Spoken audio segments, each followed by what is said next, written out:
मंत्री भरत शेठ गोगावले आपल्यासोबत आहेत. शेठ, ज्या पद्धतीनं उपमुख्यमंत्री एकनाथ शिंदे यांचा सत्कार जो आहे तो शरद पवार यांच्या हस्ते दिल्लीत झाला आणि त्यानंतर संजय राऊत यांनी थेट नाराजी जी आहे ती व्यक्त केलेली पाहायला मिळाली. अशी माहिती मिळते की उद्धव ठाकरे सुद्धा नाराज झाले, कारण शरद पवारांनी थेट एकनाथ शिंदेंच्या सत्काराच्या कार्यक्रमाला हजेरी लावली. एकनाथ शिंदे साहेब आणि शरद पवार यांचं काही वैर नाही किंवा काय नाही.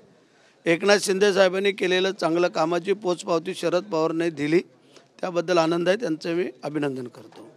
आता संजय राऊतला का पोटात दुखायला लागलं किंवा काय माहिती नाही. आता तुम्ही जर चांगलं काम करणार नसाल तर तुम्हाला कोण पुरस्कार देणार? तुम्ही पण चांगलं काम करा. तर रोजच तुम्ही चुकीचं बोलत जाणार तर लोकांना कळायला लागलेलं आहे. आणि म्हणून शरद पवार साहेबांच्या हस्ते जो काय सत्कार झाला त्यामुळे लय त्यांच्या पोटात दुखलं आहे. आता संजय राऊतला वावा द्यायला सांगतो शरद पवार साहेबांना की तुम्ही त्याला वावा द्या, तेव्हा त्याची पोटदुखी जाईल, नाही तोपर्यंत जाणार नाही. कारण आज सकाळी उठल्यापासून तीच कॅसेट चालू आहे आत्तापर्यंत, बाकी आहेच काय नाही टी व्हीवरती सगळ्या चॅनलला. त्यांनी असं म्हटलं की जे काही राजकारण सुरू आहे तेही आम्हाला कळतंय असंही त्यांनी म्हटलं. नाही, राजकारण काय सुरू आहे तर आता ते जर ज्योतिषी असेल संजय राऊत तर त्याने ज्योतिषाप्रमाणे सांगावं राजकारण काय आहे. आता आम्ही तर आमच्या एकनाथ शिंदे साहेबांनी, देवेंद्रजींनी, अजितदादांनी सांगितलं आमची दारं खुले आहेत. जे काय येतील त्याला समाविष्ट करून घेणं आणि आपापला पक्ष वाढवणं हे प्रत्येकाचं कर्तव्य आहे. त्याप्रमाणे जर काय त्याला माहिती पडलं असेल संजय राऊतना तर काय हरकत नाही. महाविकास आघाडी जेव्हा तयार झाली तेव्हा शरद पवार असतील किंवा संजय राऊत सुद्धा एक मध्यस्थी म्हणून त्यांनी योग्य काम केलं होतं, परंतु आता थेट त्यांनी नाराजी जी आहे ते शरद पवारांवरती व्यक्त केली पाहायला मिळाली. संजय राऊत त्याला म्हणतात, तो कोणावरती नाराज होईल आणि कोणावरती चांगलं बोलेल आज तर कोण सांगू शकत नाही. आम्हाला चांगलं आहे ते जसं जसं गेल्या 2.5 वर्षापासून बोलत आहेत संजय राऊत तसं जसं उलटं घडत चाललं आहे. आम्ही पुढं होत चाललो आहे आणि ते मागं होत चाललं आहे. त्यांनी बोलत राहावं, आम्ही पुढं जात राहू. काय वाटतं आता त्यांचे संबंध टिकतील पवारांसोबतचे ज्या पद्धतीने असं बोलत आहेत? राजकारण आहे, राजकारण आणि खेळ कधी बाजू उलटं होईल सांगू शकत नाही. तेव्हा राजकारणामध्ये सकाळचा माणूस संध्याकाळी कुठं असेल हे आज तरी कोण सांगू शकत नाही. ज्या पद्धतीनं महाविकास आघाडी झाली होती, आता हे जे संबंध जे आहे ते बिघडत चाललेले आहेत, तर भविष्यात ही महाविकास आघाडी राहील असं वाटतं का तुम्हाला? काय वाटतंय? शक्यता कमी वाटते.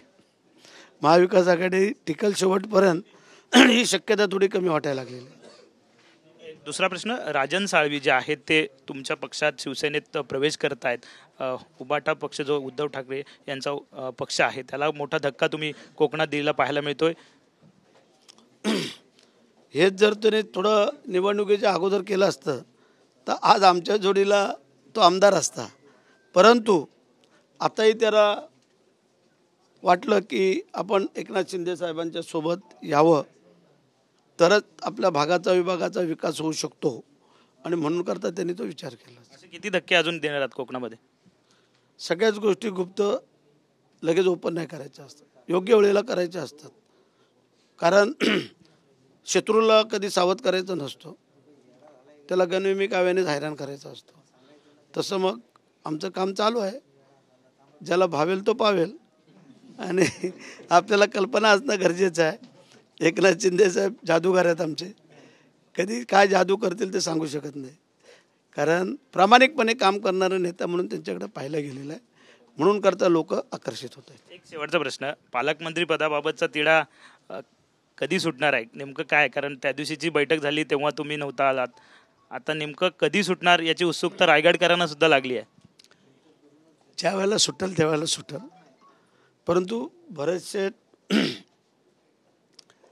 रायगडच्या पालकमंत्रीसाठी इच्छुक आहे हे बाकी नक्की आहे, त्याबद्दल काही दुमत असण्याचं कारण नाही आहे. आणि आम्ही आत्ता जे आमच्या तिन्ही नेत्यांकडे सोपवलेलं आहे तर मला तरी वाटतं की योग्य निर्णय होईल आणि या 2-4 दिवसामध्ये निर्णय अपेक्षित आहे असं मला वाटतं. तुमच्या बाजूने निर्णय येईल?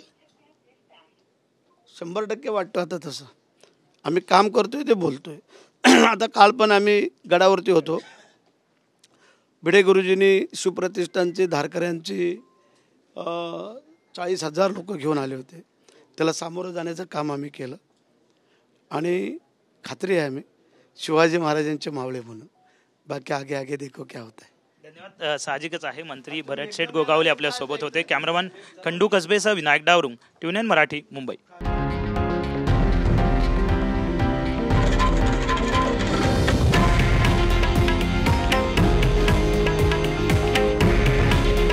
हे आहे देशातील नंबर 1 न्यूज नेटवर्क आणि आपण पाहत आहात TV9 मराठी. काळजी तुमची, हित महाराष्ट्राचं.